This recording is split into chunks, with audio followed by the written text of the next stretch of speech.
Malaika, nakupenda malaika. Malaika, nakupenda malaika. Nami nifanyeje? Rodney Hinkle, Tanzania. I was in Tanzania twice.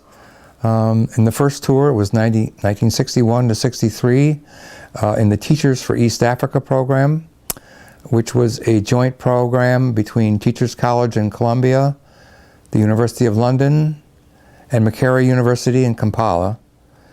I happened to pick the option which was Group C, which gave me a summer of training in London, and then a semester of training at Makerere, and then I went to teach at a school called Mazumbi Secondary School, which was in Morogoro, Tanzania. Okay, now I wonder, to break in a minute. Just look at him. Okay. How did you happen to join TA? How did you get involved in that program? How did you make that choice? Well, I had been a teacher for 1 year at Newton High School. I was living in a bedroom of a widow's home. I wasn't making any progress with girls or anything. And I saw an article, I think it was in the New York Times, that there was going to be a new program with AID and the British Department of Technical Cooperation, anyway, you could go to Africa for 2 years and teach. And I said, wow. That had also just been after, I believe, President Kennedy was inaugurated. Wasn't he inaugurated in 61? Yeah. So there was an excitement and an interest. I don't think the Peace Corps had been announced quite yet. So this was an opportunity to get out of Newton and Newton High School and my landlady. About how big was your group, your TEA group, would you guess? How many people? I think the original wave one of TEA was 150, but was divided into 3 groups, and I think each group had 50. The group A that went over immediately had 50, my group had 50, and I think there was 50 in the group that had to be trained for 1 year before they could teach. Do you remember any first impressions when you flew into East Africa? Any thoughts of that? No, I don't. It was a charter flight, I believe. I think we flew to London and then we landed in Entebbe. I think landing in Entebbe, which is near Kampala, it's on Lake Victoria. It's a very lovely area, beautiful flowers and trees, and I thought, wow, this is going to be nice. And then we were housed in Makerere University. That was a little bit of a letdown. The rooms were a bed, a table, and I don't think there was any bathrooms. I mean, it was kind of austere, and I was wondering whether I had made the right choice. Now, out of curiosity, how long did you train at Makerere? Okay, that was about. I think it was almost a full semester. I mean, what we call a semester. I think it was like from September to December, something like that. And then did you go from Makerere to Dar then? Yep. And how did you get there? Flying, train? Oh, I think it was a train. I think, could we have taken the Lake Victoria boat down to Mwanza and then caught the cross Tanganyika train at Mwanza. That was quite an experience. It was back in those days, the trains, I think you slept someplace in the train, but it was pretty rough. It was pretty austere. I had a diary at that point, and I happened to look at it this morning and looked on the day that when Tanzania became the first country to become independent. It was December 9th, 1961, and I was still in Kampala, but I had wrote some items here about what happened in Kampala on the day that the first country in East Africa got independent. The night before, on Friday, they had something called the Uhuru Ball. Uhuru means freedom, right? Or independence.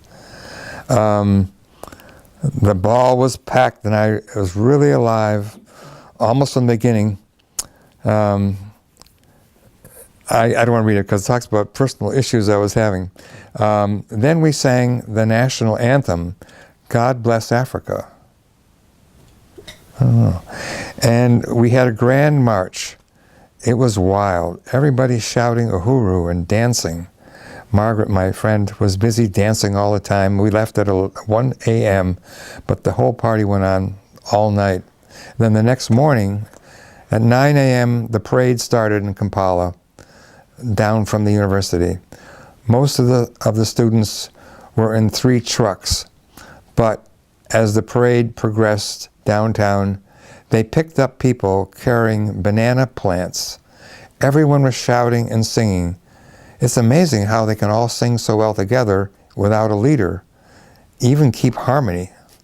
I particularly like God Bless Africa. We waited for them at the clock tower, and when they arrived, there was a slight delay because the police didn't seem to know they were coming. Eventually, we all got into the square where little groups broke out with dancing and singing. At 9 o'clock that evening, they had friends they had fireworks, which was unusual. I didn't think they had fireworks in Africa, but they do, which was cut short because the box that contained the fireworks caught on fire and blew up. But then there was folk dancing at the main hall, but it was so crowded we left for the White Nile, a restaurant, at 10 a.m. That place was jammed also. I didn't drink much, but we talked with some African students. Marg, my date, she danced a lot, but we came home at 1 p.m. All in all, it was a much more jubilant celebration than I had ever expected. I guess the Tanganyikan students were so genuinely happy, and the others saw it as an excuse to have a big party. I didn't like the American students dressing up and joining the celebration. This should have been a day for Tanganyikans.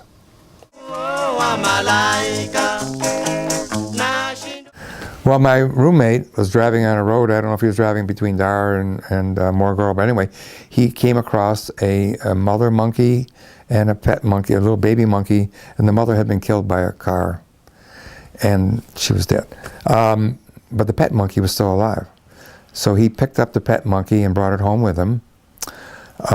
We had no idea how to feed it or whatever. I forgot how I think he did milk with a nipple or something. But anyway, he took care of it, and it grew and became quite a lively little pet.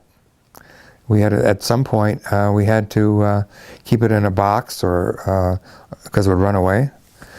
And I remember one time it ran away, and we got into trouble because it ended up in the headmaster's house, and his wife found it in their children's crib. And that almost meant we had to get rid of the monkey. But we didn't. We convinced them we would keep better track of it. So we call him Tumbili, which was, I think, Swahili for monkey. That was his name, Tumbili. It was a lot of fun. Everybody who came. The only other incident I remember, my roommate had a Land Rover, and he prided himself on being able to take care. There wasn't any servicing for Land Rovers in Morogoro. He had to really change the oil and adjust whatever he had to do. And one day he was working on it, and he had taken off something in the engine, and he had put the pieces on the side, and Tumbili came and took the pieces. And here we are with a prospect that a Land Rover would be dead because our monkey had taken. Anyway, he was able to chase the monkey, and fortunately the monkey had not dropped it. He kept it in his mouth, and we were able to retrieve it. That was scary. I don't know, I can't remember how the monkey, if he died or what happened. I think that, I don't know, I can't remember what happened to him. Did you have him most of the 2 years, or yeah. Most of the 2 years? Yeah. Well, maybe just a year, I can't remember, but he grew up so that he was, he got to be a problem to other people.